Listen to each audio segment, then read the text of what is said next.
Ano na naman kayang lalafangin at paunahan sila dito sa may lamesa? Grabe naman ang mga katakawan.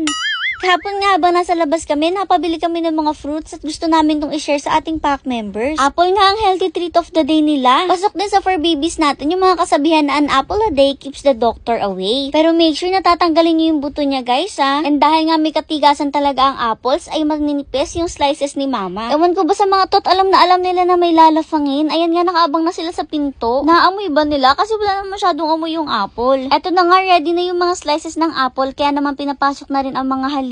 At syempre, dahil nga excited na excited, ay talaga nagsisiksikan sila sa pinto. Paunahan ba naman makapasok? Masasabi mong alam na alam talaga nilang may kakainin kasi diretso silang lahat dito sa may lamesa. Kaya naman kahit kaguluhan ay pinagbibigyan na ni mama. Yung iba nga ayaw tanggapin, gaya nitong si Chanel. Mas nabisi kasi sila pag kukurikot at pag-aamoy-amoy kung saan-saan. Kaya naman di nila na napansin na may apple. Yung iba naman, gaya ni Malia, Queen Blue, Olaf, nakafocus talaga sila sa pagkain. Focus lang sa goal. Actually, hindi to yung first time makapagpakain kami ng apple sa pack members. Madalas namin silang bigyan ng apples kasi si apple ay rich in vitamin A and vitamin C. Nakakabango nga rin to ng breath ng ating mga fur babies at very good din for their teeth. At sabi nga ni Maring Google, gaya rin ng sinabi ko sa inyo, tanggalin nyo yung seeds or yung pinaka-core gitna ng apple. Kasi syempre, kahit naman tayo mga tao, hindi natin kinakain yung gitna, diba? At ayun na nga, nakatapos na silang maglafang. Syempre, hindi pinaubo sa kanila kasi may mga lalafang pa sa loob. Pinapasok na nga silang lahat kasi syempre, magbe-breakfast pa sila. Nauna pa yung apple kaysa sa breakfast, no? Eto nga si Mishka may pagbalik pa, nanghihingi pa ng apple at ito nga yung itsura sa loob. Hindi pa sila bumabalik sa mga room nila, talaga nang hihingi pa, gaya nitong si Malia. Si Athena, inihatid ko pa yan sa room niya, pero talagang ayaw niyang pumasok. Niloko pa nga ako, tatakbo pa siya palayo, manghihingi pa daw kasi siya ng apple, pero maya-maya pumasok na rin ang kanya, kaya sinarhan ko na. Hinati-hati pa nga ni mama yung mga apples, kasi nga mga babies naman yung bibigyan. Halimaw kasi talaga kumain tong mga to, baka ma-choke. Siyempre, ginamitan ni mama yun ng tinidor, kasi naman baka mapagkamalan nilang apple din yung kamay ni mama. Nakisalo pa nga tong si Chanel kasi naman binibigyan siya kanina sa labas, hindi siya kumain. Hindi pa nga rin nakatikim ang mga meals natin, kaya excited